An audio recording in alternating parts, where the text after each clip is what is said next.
हेडक्वार्टाराव जे बिटिआर एकर्डनि दफाफोरखौ थाबैनो मावफुंनांगौनि थाखाय जे हानजा सुरनाय बा रेलि जे हाबाफारि जों क'क्राझार जिल्ला एबसुनि बानजायनायजों जोङो बड'फा चिल्ड्रेन पार्कनिफ्राय जोङो दिनैनि रेलिखौ जोङो जागायदों आरो बे रेलिया मोजाङै मोजां जाफुंसारनाय नोंथांमोनहाबो दिनै जोंजों थाफानानै नोंथांमोनहा मिथिनो मोनदों आरो बे रेलिया जोङो क'क्राझार हायार सेकेन्डारि माल्टिपार्पसनि गेवलां गेलेग्रा फोथाराव जोङो फोजोबनाय बे थांखिखौ लानानै जोंनि बाहागो लानाय जोंनि साफ्रोमबो रायजो राजा आरो एबसुनि बिबानगिरिफोरखौ लानानै बे हाबाफारिया जादों आरो जोबनायथिंहालागै जे दिनै जे इन्सिडेन्ट जाबाय जों जायफोरखौ जों माब्लाबाबो सानाखैमोन जे हरखाब प्रग्राम जोबनायथिंहालागै जोङो दिनै बयबो नुबाय जे सासे सुबुं गेजेर खालायगाव रामफल बिलनि होननानै जों मिथिनो मोनो बिथाङा गावनि मोदोमाव जों हमनानै लादों बिथाङा हयतोबा बबेबा खनायाव थांनानै गावनि देहायाव पेट्रल लुनानै फिन आरो बे लांगोनायाव फैनानै फोथाराव फैनानै हरखाब बेवहाय अर सावनानै लानाय बे थासारिखौ जोङो नुदों आरो बेवहाय पुलिस प्रसासननिफ्रायबो मैखोमै दङमोन आरो बिथाङा सानजा फारसे जोबथारनाहालागै दङमोन जोङो सोनाब फारसे जोङो दङमोन दा बे हिसाबै जोङो जे बाथ्राखौ जोङो नुनानै जोंबो दुखु मोननाय फोरमायदों गोलाव सम दुलाराय बर' फरायसा आफादा रायजो राजाफोरखौ लानानै जे सोमावसारबोबाय आलादा रायजोनि बड'लेण्ड सोमावसारबोबाय आरो बे सोमावसारनायाव गोबां बनजा रेलिबो जादों बायदि बायदि हाबाफारिनि गेजेरजों आन्दलन दाबिनायाबो सोलिबोदों नाथायबा माब्लाबाबो दुलाराय बर' फरायसा आफादनि आन्दलनाव बेफोरबादि जाथाया जाबोफेराखै आरो जोंबो दिनैबो बेखौ जागोन होननानैबो जों साननानै लायाखै दा बेनिखायनो दिनै बे जाथायखौ नुनानै जों दुखु मोननाय फोरमायदों आरो जोङो जाखांनायनि उनाव जोङो जेथिया खबर लायो बिथाङा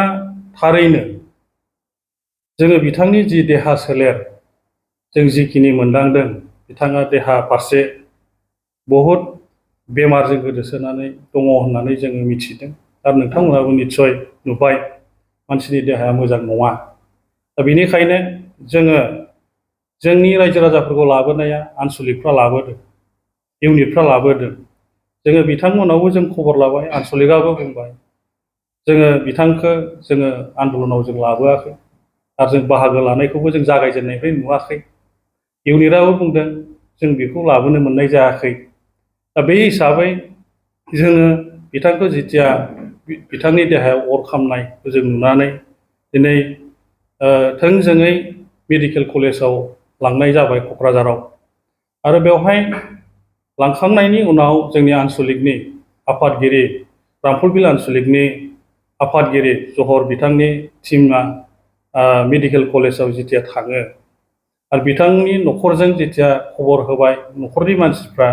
मेडिकेल कलेजाव फैनानै फोरमायफैबाय बिथांनि अनजालि बिसिया बुंदों जोंनो आफादगिरिया फोरमायदों रामफलबिलनिया जे आंनि देहायाबो मोजां नङा गोसोआ एसे मोजां जाबाय बायो खोमा होननानै बास स्टेन्डआव थांनानै आं थाहैसै बे बाथ्राखौ दिनै आफादगिरि जहर बिथांनो फोरमायदों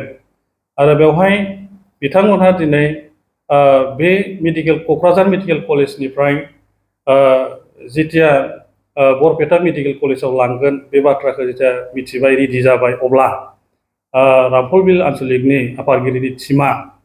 बास स्टेन्डआव थांनानै खबर लाहैनाय जाबाय खारन सिनियर मानसि बयबो मिथियो सिनायो दा बेनिखायनो जेथिया बास स्टेन्डनिया फोरमायदों जाहैबाय आं क'क्राझार फारसे थांनो होननानै बुंदों आरो बिथाङा बास स्टेन्डनिफ्राय जेथिया क'क्राझाराव फैयो नाथाय आनसलिकनि प्रेसिडेन्टआ बुंबाय गारियाव खबर लानानै मिथिबाय बिथाङा बिसरगाव मेडिकेल कलेजाव गारिनि थांनो होननानै गारिनिफ्राय ओंखारनानै फैदों होननानै जोङो मिथिहरहोदों दा बेनिखायनो